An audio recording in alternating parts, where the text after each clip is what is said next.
Michigan's Upper Peninsula. It's rich with ore and lumber waiting to be exploited. Never one to miss an opportunity for profit, you realize that the new rail lines are the key to moving these valuable goods to their destinations.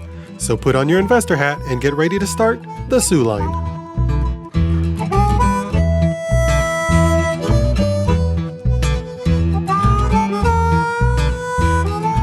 The Soo Line is a cube rails game in which players will invest in and run different railroad companies in an effort to make the most money. The map is seeded with cubes from each of the 3 railroad companies representing tracks, and each player receives $25. The game then begins with an auction for the various private companies and a share in each railroad company. Money spent during the auction is paid to the company's treasury and is matched by the bank. After the auction, the game alternates between operating and stock rounds until the end. To start an operating round, every player who owns a private company will receive income from the bank according to the value printed on the card. Each company will then deliver goods, build tracks, and pay dividends in that order. Whoever owns the most stock in the acting railroad company is the president and will make all decisions pertaining to that company. To make a delivery, a railroad must connect a private company's goods to a red destination city hex. The good is moved to the bonus track, and both the private and railroad company earn income. The railroad company's stock value is increased by 1. Now the company can build track. It costs $10 per track unless it is a mountain space, which costs $20. All money is paid from the company's treasury. Only 1 cube may be placed per hex unless it is a city space where there is no limit to the number of cubes. If a rail connects to a city, the income of the company increases. You can also lease track of another company by paying half the regular cost to that company. This will enable you to reach areas that you may have been blocked off from, or to take advantage of existing track to leapfrog around the map. Then, the president must decide whether the company will pay dividends or withhold.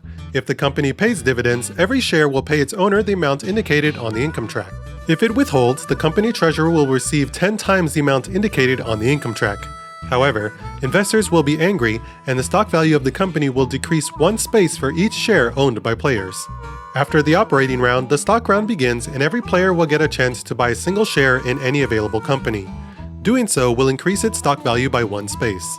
The game will end when either the bonus track is filled, a stock value hits $80, or there are no more railroad cubes to be placed. Each player will cash in their shares according to their value, and the player with the most money is the winner. Before talking about my thoughts on the Soo Line, I wanted to take a moment and mention the publisher Hollandspiel. It is a tiny company run by 2 people, and they print their games on demand. This allows them to publish some wonderfully strange and esoteric games that wouldn't see the light of day otherwise. But it also means that you should adjust your expectations in terms of physical goods. The box is fairly thin with the sticker applied, the maps are paper, and in the case of the Soo Line, you'll have to provide your own currency. I am someone that appreciates a well-crafted physical object, but in the case of this particular publisher, I'm willing to overlook it because of the quality of the games they pump out. The Soo Line is a prime example. 2019 was the year when I solidified my love of cube rail games. I just enjoy the basic formula of investing and trying to get the best returns. It makes for some tense moments and forces you to make some truly difficult decisions.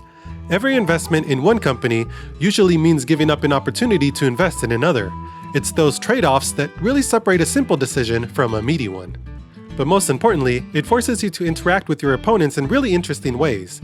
There's an element of working together just enough to further your own cause without giving away too much. It's often in your best interest to invest in the same companies as your opponents so that you can catch up with other players, or to fund the company enough to continue operating. The Soo Line certainly has those elements, but then it heaps on a whole bunch of weird on top. For starters, there are only 3 companies. That means in 4 or 5 player games, it's guaranteed that some players won't make any decisions during the operating rounds. That may sound boring, but since the decisions of every president will make or break you, I was pulled into the experience. In fact, I felt very much like an actual investor. I put in my money, voiced my concerns in the way the company should operate, and I gave my advice. When the president did well, I was elated. When they didn't, I grumbled. Then there's the fact that each company has their own pros and cons. The titular Soo Line has easy access to cities to increase its income, but it has a hard time reaching goods and destinations to make deliveries. The CNW gets extra funding in the treasury, and it's centrally located, but has very limited amount of rails available to build.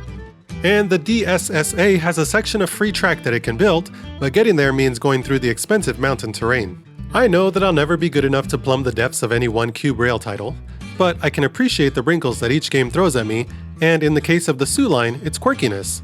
From the boutique publishing to the off-kilter design choices, it all resonates with me. It appeals to the part of me that enjoys exploring where not many have been, seeing things that not many have seen, and playing games that not many have played. Am I just being a board game hipster? Maybe. Probably. But I'll be too busy playing the Soo Line to care.